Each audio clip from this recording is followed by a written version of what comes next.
First off, he shows how much he loves you. I'm willing to make a way for you. And so that might be just.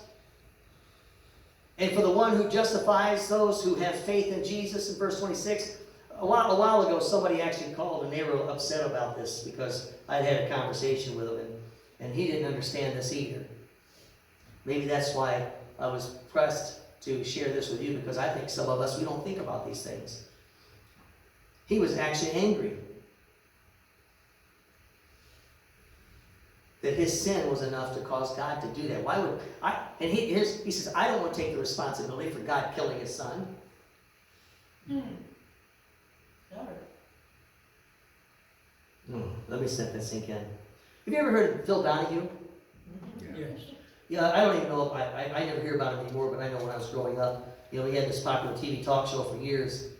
And I read something someplace where he had listed various reasons why he had become disillusioned with Christianity. And here's one of the things that he said, and I quote, "How could an all-knowing, all-loving God allow his son to be murdered on the cross to redeem my sins?" And it is a good question. And maybe you might want to think about that yourself. Because it goes to the very heart of the gospel of Jesus. Why did Jesus have to die?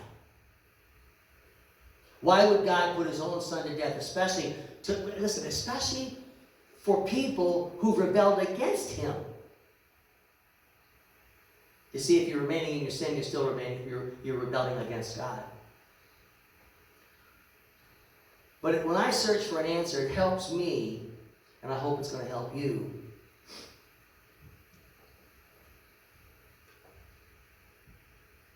It helps me to think of another question.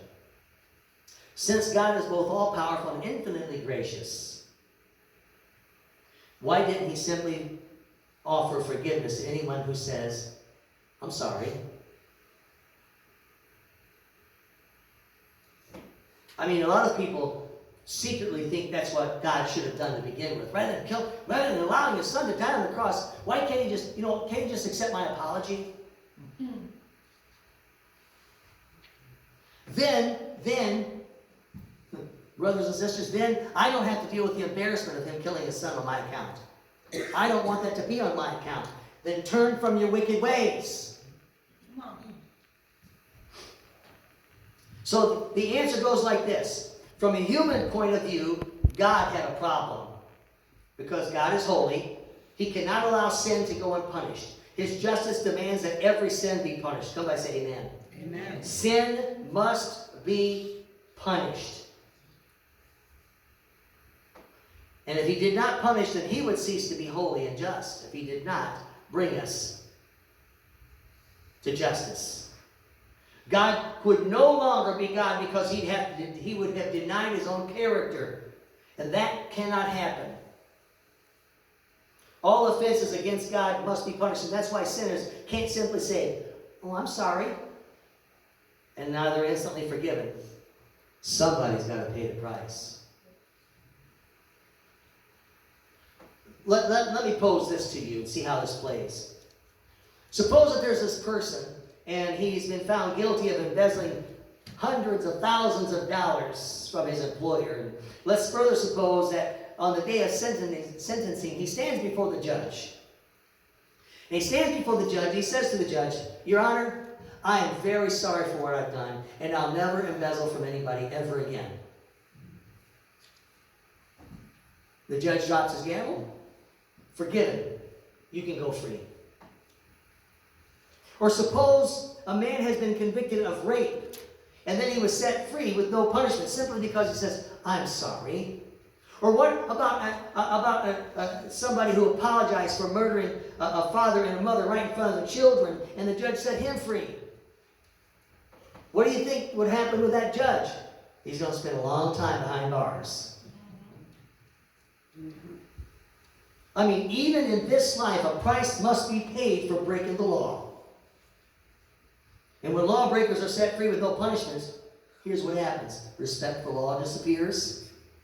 And when assassins are not punished Listen, for respecting of whatever officer that they assassinated, whether it's a president or a governor or anybody else of influence, then what happens is that respect for that office has been taken away.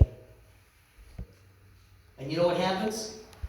When parents refuse to discipline their children, I'm going to say that twice. When parents refuse to discipline their children, they end up raising criminals instead of responsible adults. Yep. So the same is true in the spiritual realm. Amen? When sin is not punished, it doesn't seem very sinful. God's problem was to provide a plan of salvation, a plan of atonement, a plan that can provide forgiveness, whereby he would remain holy and just and still provide a way of forgiveness for guilty sinners. Somewhere, somehow, there had to be a place where grace and wrath could meet. Anybody want to take a guess where that place is? Cross. At the foot of the cross.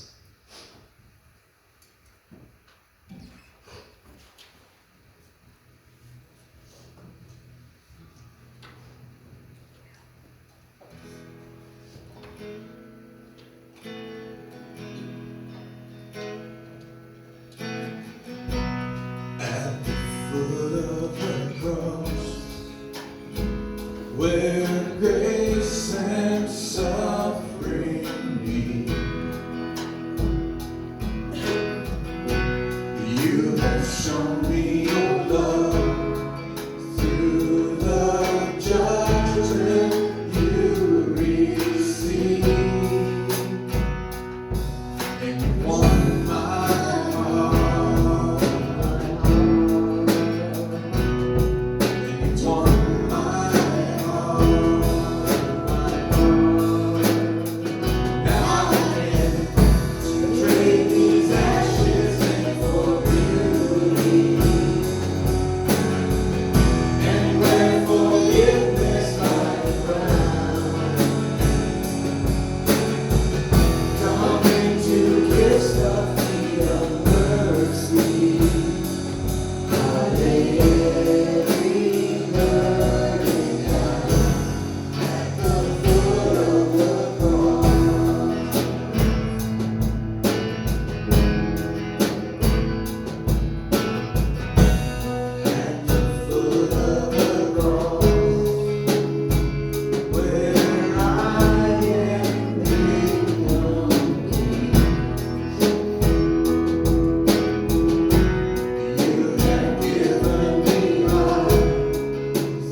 Going back to verse 24. God tells us upon what basis that he saves us. You are saved by